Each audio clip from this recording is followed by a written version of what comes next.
বিসমিল্লাহির রহমানির রহিম। আসসালামু আলাইকুম। মাননীয় স্পিকার, রাষ্ট্রপতি ভাষণের উপর ধন্যবাদ প্রস্তাবে আলোচনার শুরুতে আপনাকে ধন্যবাদ জানিয়ে আমি আমার বক্তব্য শুরু করছি। প্রথমে মহান আল্লাহর দরবারে শুকরিয়া আদায় করছি, তিনি আমাকে এই মহান সংসদে দাঁড়িয়ে দেশের মানুষের কথা বলার সুযোগ করে দিয়েছেন। এই সংসদে দাঁড়িয়ে আজ আমি এমন এক নেতার কথা বলছি যার জীবনের গল্প শুধু রাজনৈতিক গল্প নয়, এটি সংগ্রামের, ত্যাগের এবং অদম্য প্রত্যয়ের এক জীবন্ত ইতিহাস। তিনি কেবল একজন নেতা নন, তিনি বাংলাদেশের জনমানুষের আস্থার প্রতীক, বাংলাদেশের আপামর জনগণের কাছে সবচেয়ে গ্রহণযোগ্য কণ্ঠ। এটি দীর্ঘ সংগ্রাম, আত্মত্যাগের ফসল। মাননীয় স্পিকার, আন্তর্জাতিক পরিমণ্ডলেও তার নেতৃত্বের স্বীকৃতি এসেছে।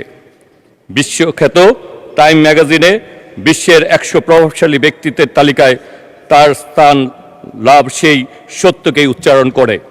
মাননীয় স্পিকার, বাংলাদেশের গণতান্ত্রিক রাজনীতিতে এখন এক অবিচ্ছেদ্য নাম, এক অনিবার্য শক্তি আমাদের শ্রদ্ধাভাজন অভিভাবক মাননীয় প্রধানমন্ত্রী জনাব তারেক রহমান। আমি বিনম্র চিত্তে কৃতজ্ঞতা প্রকাশ করছি মাননীয় প্রধানমন্ত্রী জনাব তারেক রহমানের প্রতি, যিনি আমার উপর গুরুত্বপূর্ণ দায়িত্ব অর্পণ করেছেন। যিনি আমার নির্বাচনী জনসভায় যে বলেছিলেন, হাবিব আমার ছোট ভাই, তাকে আপনারা 12ই ফেব্রুয়ারি পর্যন্ত দেখে রাখবেন। হাবিব আগামী 5 বছর আপনাদেরকে দেখে রাখবে। তার কথায় জনগণ আমাকে ভোট দিয়ে বিপুল ভোটে নির্বাচিত করেছে। মাননীয় স্পিকার, লাখো শহীদের রক্তের বিনিময়ে আমরা পেয়েছি লাল সবুজের পতাকা, আমরা পেয়েছি মানচিত্র, আমরা পেয়েছি একটি স্বাধীন সার্বভৌম বাংলাদেশ, আমরা বিশ্বের মানচিত্রে পেয়েছি বাংলাদেশ হিসেবে নিজেদের স্বীকৃতি। আজকে এখানে দাঁড়িয়ে তাই আমি লাখো শহীদের প্রতি, আত্মার প্রতি মাগফিরাত কামনা করছি। আজকের এখানে দাঁড়িয়ে দীর্ঘ আন্দোলন সংগ্রামে আমাদের যে সকল সহযোদ্ধারা আত্মহতি দিয়েছে তাদের আত্মার প্রতি শ্রদ্ধা নিবেদন করছি। 24শে জুলাই আগস্ট আন্দোলনে যে সকল সহযোদ্ধারা, ছাত্র জনতা রক্ত দিয়েছে, জীবন দিয়েছে, আমি তাদের আত্মার প্রতি মাগফিরাত কামনা করছি। যারা পঙ্গুত্ব বরণ করেছে, জেল জুলুম কারাবরণ করছে, তাদের প্রতিও শ্রদ্ধা নিবেদন করছি। আজকে এখানে দাঁড়িয়ে আমি আমার সহযোদ্ধা খিলগাঁও থানা ছাত্রদলের নুরুজ্জামান জনির কথা স্মরণ করতে চাই, যাকে জোরপুকুর মাঠে 16টি গুলি করে তার বুক ঝাঁঝরা করে দিয়েছিল সেই সময়ে স্বৈরাচারী শেখ হাসিনা।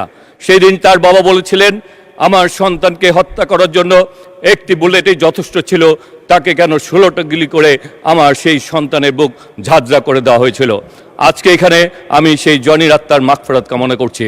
আজকে এখানে দাঁড়িয়ে আমি আমার আরেক সহযোদ্ধা ভাই সবুজবাগ থানা ছাত্রদলের সাবেক সফল সভাপতি আজকে মাহবুব হাসান সুজনকে স্মরণ করতে চাই, যাকে গুম করা হয়েছে, এবং আমার ওয়ার্ডের সভাপতি ফরাদেরকে আজকে স্মরণ করতে চাই, যার অপেক্ষায় তার পরিবার রয়েছে, যার অপেক্ষায় আমরা সবুজবাগ খিলগাঁও মুগদা এলাকার বাসী রয়েছে, কবে সুজন ফরাদ আমাদের মাঝে আবার ফিরে আসবে।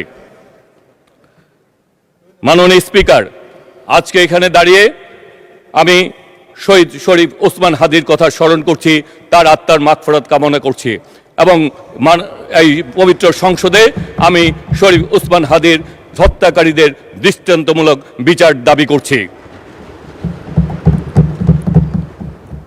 মাননীয় স্পিকার, আজ আমি গভীর শ্রদ্ধার সাথে স্মরণ করছি সেই মহান নেতাকে, যিনি বাংলাদেশ জাতীয়তাবাদী দল, বহুদলীয় গণতন্ত্রের প্রবক্তা, আধুনিক বাংলাদেশের স্বপ্নদ্রষ্টা, আমাদের স্বাধীনতার মহান ঘোষক শহীদ রাষ্ট্রপতি জিয়াউর রহমানকে। তার অবদান শুধু ইতিহাসের পাতায় সীমাবদ্ধ নয়, এটি একটি জাতির আত্মপরিচয়ের অংশ।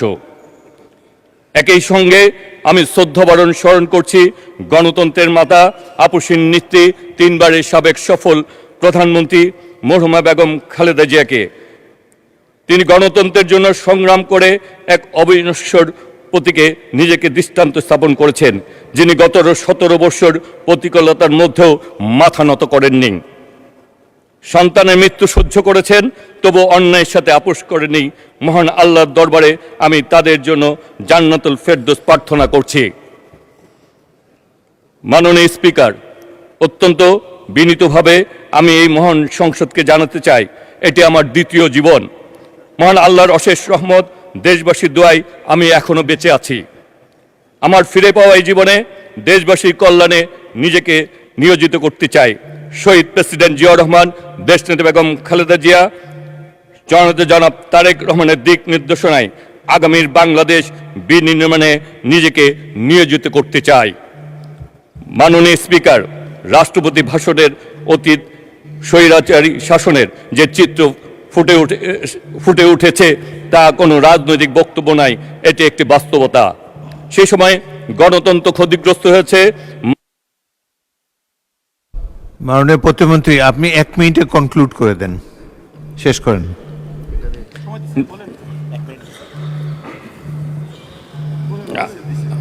মাননীয় স্পিকার, আমরা শুধু প্রতিশ্রুতি দিই না, আমাদের নেতা জনাব তারেক রহমান প্রতিশ্রুতি বাস্তবায়নে কাজ করেন। তিনি ফ্যামিলি কার্ড, তিনি কৃষক কার্ড এবং ক্রিয়া কার্ড সকল কিছুর উন্নয়নের জন্য তিনি বাস্তবায়নের জন্য কাজ করে চলছেন। আজকে আমি বলছি, আমরা যারা রেলপথ ও সড়ক নিয়োজিত রয়েছি, আমরা বাংলাদেশের রাস্তাকে উন্নত করব, আধুনিক রেল ব্যবস্থা তৈরি করব, যোগাযোগ ব্যবস্থার গতি আনবো ইনশাল্লাহ। মাননীয় স্পিকার, আজকে গভীর দুঃখের সাথে একটি কথা বলতে চাই। আজকে আমরা কোনো বিভ্রান্তি রাজনীতি করতে চাই না। যারা বিভ্রান্তি রাজনীতি করেন তাদের উদ্দেশ্যে বলতে চাই, আসুন আমরা সকল বিভ্রান্তি ছেড়ে দিয়ে ঐক্যবদ্ধভাবে আমাদের মাননীয় প্রধান।